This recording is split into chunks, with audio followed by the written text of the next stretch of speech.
అయిపోతున్నది. చిన్నపాయి కోసం ఇంకా ఆలస్యం చేయడం బాగాలేదు. మాంగళ్యధారణ కానీ మేడం అయిందండి. గట్టి మేడం గట్టి.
సుగుణ, నిజం చెప్పు, ఎందుకలా కన్నీరు పెట్టుకున్నావు? ఈ పెళ్లి నీకు ఇష్టం లేదా?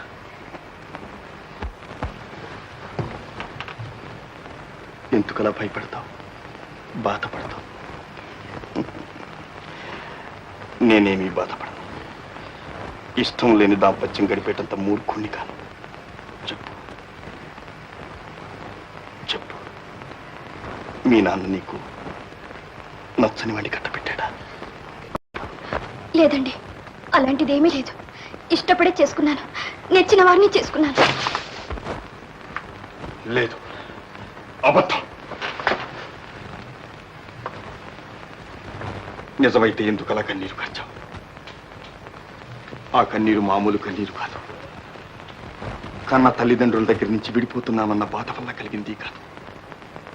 అలాంటి కన్నీటి వెనుక ఏదో ఒక విధమైన ఆనందం కూడా ఉండి ఉంటుంది.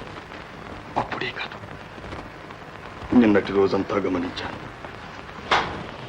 నీ ముఖంలో పెళ్లి కూతురు కళ్ళలేదు, నీ కళ్ళల్లో ఉత్సాహం లేదు. ఇప్పుడు అంతే. చెప్పు, నిజం చెప్పు. నీ మనస్సులో ఏదో బాధ ఉంది, నీ హృదయంలో చెప్పరాని గాథ ఉంది. లేదండి, అలాంటిదేమీ లేదు. మీరు అనవసరంగా అనవసరం కాదు. అనుకూల దాంపత్యానికి చాలా అవసరం. ఇద్దరు ఒకరినొకరు అర్థం చేసుకున్నాడే పూర్తయిన ఒత్తిక.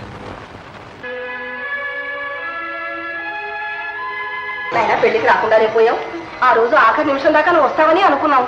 పోనీలేమ్మా, పెళ్లి బాగా జరిగిందిగా. అవును, అన్నయ్య ఎక్కడమ్మా? అన్నయ్య ఏరా తమ్ముడు, ఇదేనా రావడం? అవునన్నయ్య.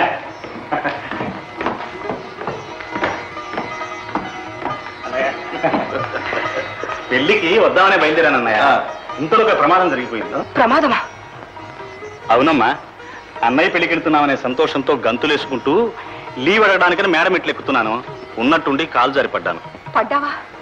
దెబ్బలేం తగలేదు కదా? ఏం పర్వాలేదమ్మా. ఆ సంగతి మీకు రాస్తే పెళ్లి ఆపేస్తారని ఊరుకున్నాను.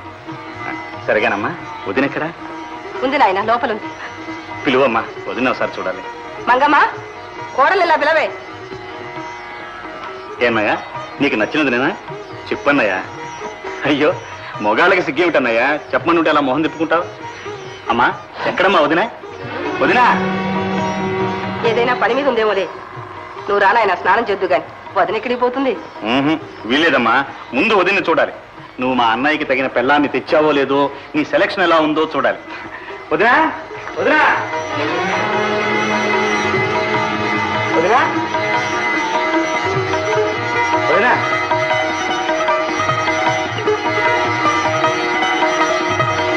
వదినా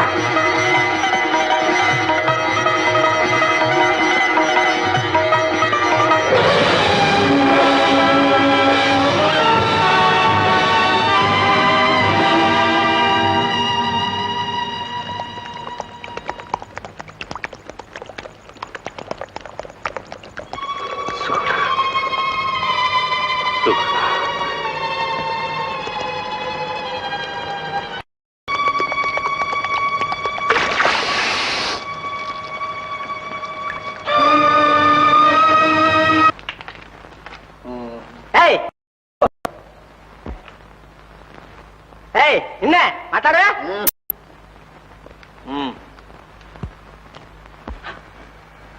మీరా బాబు? ఎవడురా నువ్వు? కాపలవాణి బాబు. కాపలా? రా తమ్ముడు, ఇలా కూర్చో.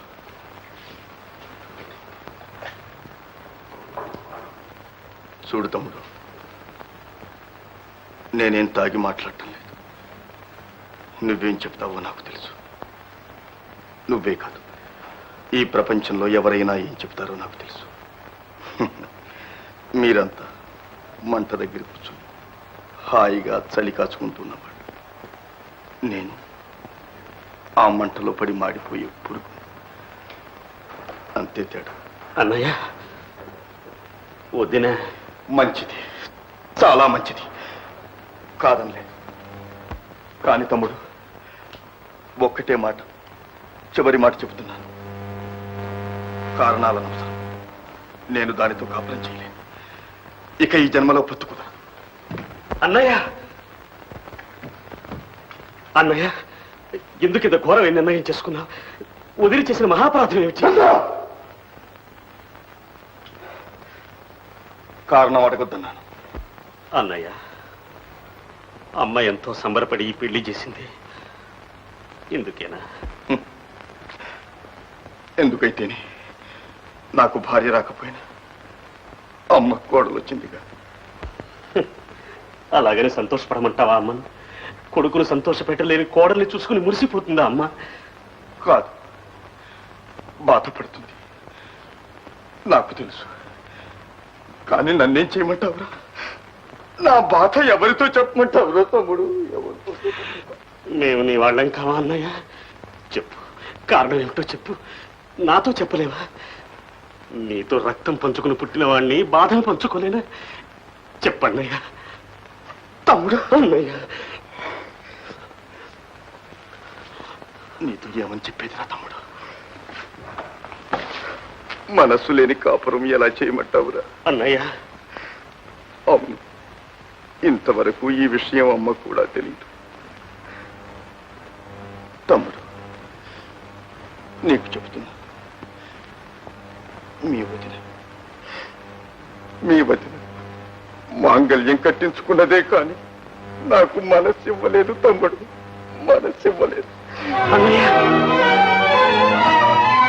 ఆమె మనసులో ఎవరో ఉన్నారు, ఎవరినో ప్రేమించింది. అతన్నే తలుచుకుంటూ ఆ పెళ్లి నాడే అహోరాత్రాలు కన్నీరు కాచింది తమ్ముడు.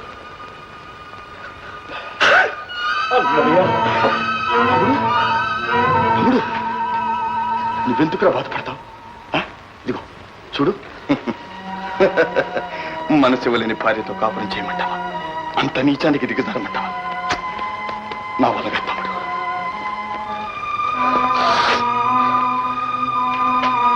ఇప్పుడన్న అర్థమైందా తమ్ముడు? నీ అన్న జీవితం ఏమైందో, ఎందుకు ఇలా అయిందో?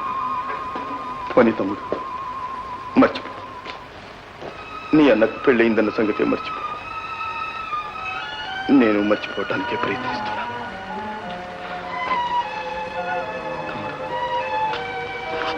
తమ్ముడు, నీ మనస్సు ఎందుకురా కష్టపెట్టుకుంటా?